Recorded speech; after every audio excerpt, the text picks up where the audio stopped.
धार नगरी के राजा भोज के राज्य में एक निर्धन ब्राह्मण रहता था। पढ़ा लिखा नहीं होने के कारण वह अपने परिवार का भरण पोषण नहीं कर पाता। रोजी रोटी के लिए वह परिश्रम करता था, परंतु किसी भी प्रकार से अपनी दीनहीन दशा को वह बदल ना सका। उसकी धर्मपत्नी पतिव्रता और बुद्धिमान थी। उसने पंडित जी से कहा, पंडित जी, सुनने में आया है कि धार नगर के राजा भोज पंडितों का बहुत सम्मान करते हैं। दरिद्र और असहाय ब्राह्मण उनके यहाँ जाकर दान दक्षिणा पाते हैं और अपने दुखों को दूर करते हैं। आप राजा भोज के पास जाइए, वे अवश्य ही आपकी सहायता करेंगे। पंडित जी बोले कि शास्त्रों में लिखा है कि अर्थात राजा के यहाँ देव मंदिर में गुरु, ज्योतिषी, वैद्य और मित्र के यहाँ कभी खाली हाथ नहीं जाना चाहिए, क्योंकि फल से फल प्राप्त होता है। ब्राह्मण की पत्नी यह सुनकर कहीं से गन्ने के कुछ टुकड़े लाई और एक फटे कपड़े में बांधकर ब्राह्मण को दे दिया।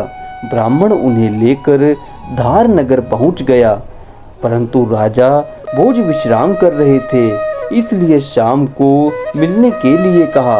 ब्राह्मण थका हारा भूखा प्यासा तो था ही, एक घने पेड़ की छांव में लेट गया। उसे नींद आ गई।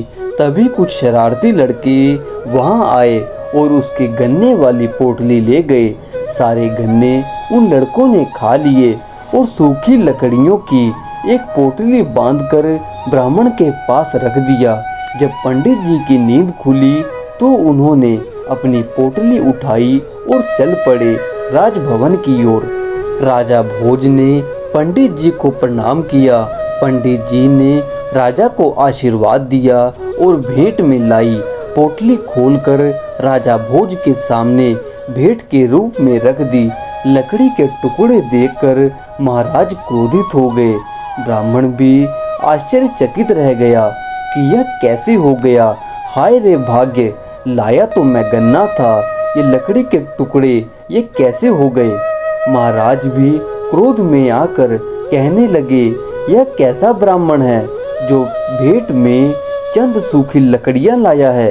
यह तो अपशकुन है, कुछ अनिष्ट होने वाला है।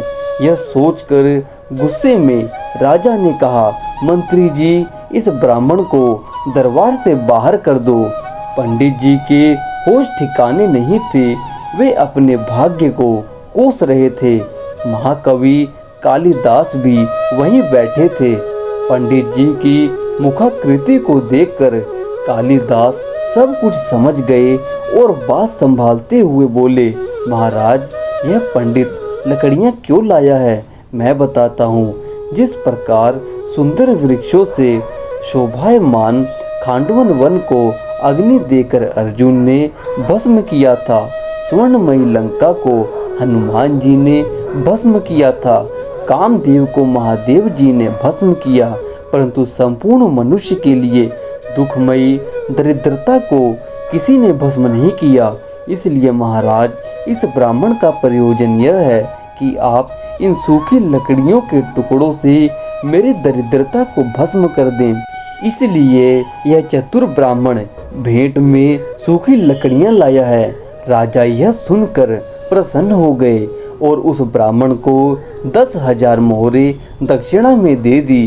ब्राह्मण प्रसन्न होकर जाने लगा, परंतु जैसे ही कुछ दूर गया, पीछे मुड़कर देखने लगा। राजा ने कालिदास जी से जब इसका कारण पूछा तो इसका उत्तर ब्राह्मण ने स्वयं दिया कि महाराज, मैं पीछे मुड़कर इसलिए देख रहा था कि अनेक वर्षों से जो दरिद्रता मेरे पीछे लगी हुई थी वह मेरे पीछे कहीं आ तो नहीं रही।